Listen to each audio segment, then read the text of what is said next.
Hello and welcome back to Alyena's Kitchen, where today we are going to be making a rose apple pie. This pie is so amazing to look at, and it's really tasty too, and it's always a fan favorite around the holidays. So let's get started. The first thing we are going to do is doctor up our apples, and I use 3 apples, but you can use 3 to 4 depending on how large the apples are, and slice them up really nice and thin like so. You can also peel your apples if you don't like the skins on them, but for me I like the skins, and I also like the color in the pie because you can see all the skins on top. So that one is personal preference. Now we can add in our sugars. I have half a cup of granulated sugar going in, along with half a cup of brown sugar and the juice of 1 lemon. This also helps your apples from browning.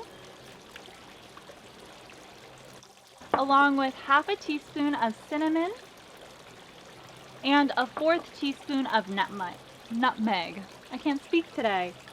And now make sure your hands are clean because I'm going to stir this together with my hands, or you can get a spoon. I just like using my hands because I find it doesn't break the apples as much. And these apples are so delicious just to eat as is. I love them. I think they're the best snack. Yum, yum, yum.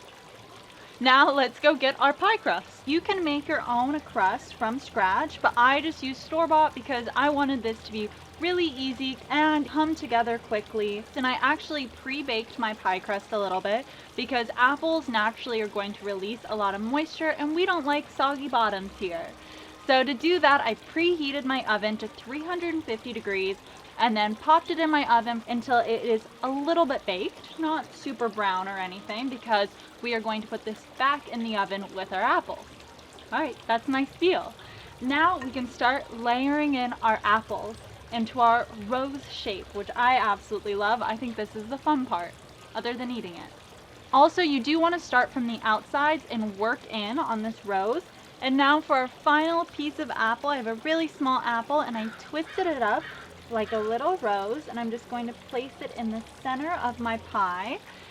At this point, I have preheated my oven to 375 degrees, and I'm going to cover my pie with some aluminum foil and pop it in for 30 minutes, and then I'm going to take the foil off and bake it for another 10 or so minutes until it's nice and golden brown. Here we have our finished apple tart, and I think it's about time we give it a taste. And I do recommend once you take it out of the oven, let it cool for about 10 minutes before cutting into it. I'm going to add a scoop of ice cream on top, along with a drizzle of caramel. This looks absolutely amazing. I'm so excited. Wow. That is so yummy. The apples are cooked perfectly and they are full of flavor. And with that melting ice cream on top, it just takes it to the next level. So please let me know if you try this pie and what you think in the comments down below. Also, if you like homemade desserts as much as I do, there will be a playlist right here or over here of all of my dessert recipes. Thank you so much for watching, and I hope to see you next Sunday. I'm gonna go off and eat all my pie now. And don't forget to check back in next week because we are posting the most delicious blueberry pie smoothie.